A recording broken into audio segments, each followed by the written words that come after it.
Sesuatu yang tak disangka seringkali mendatangi kita. Itukah suratan dalam kehidupan, atau sekadar satu kebetulan? Kita asyik membicarakan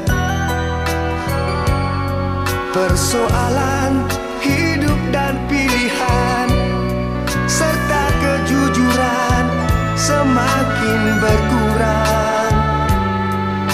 Masih tiada bertemu jawaban.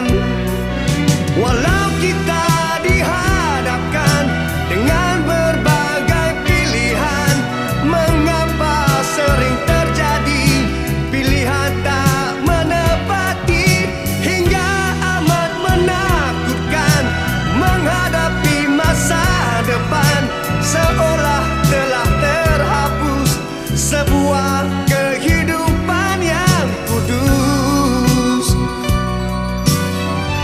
Pertemuan sekali ini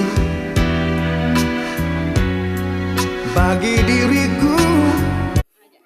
Okey, jalan boleh. Kau makan apa?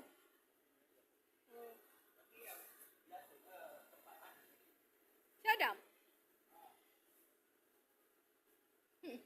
Nasi tak ada durian rasa tu. Aku tak boleh makan nasi Syadam, tak ada rasa. Tahu? Tak tahulah, mungkin tengkok aku kot. Saya kata tengkok aku kan. Makan. Nasi Syadam tak boleh.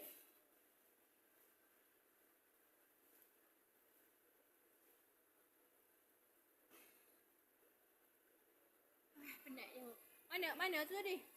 Barang luar tu mana?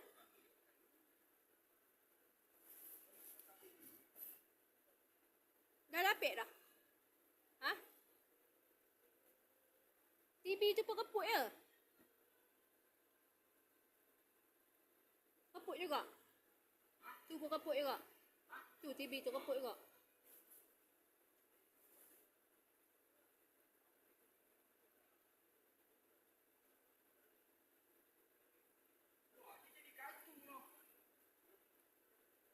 Lepas tu dia jadi katu kan? Ya, katu. Aku buka jadi katu. Dalam TV tu ada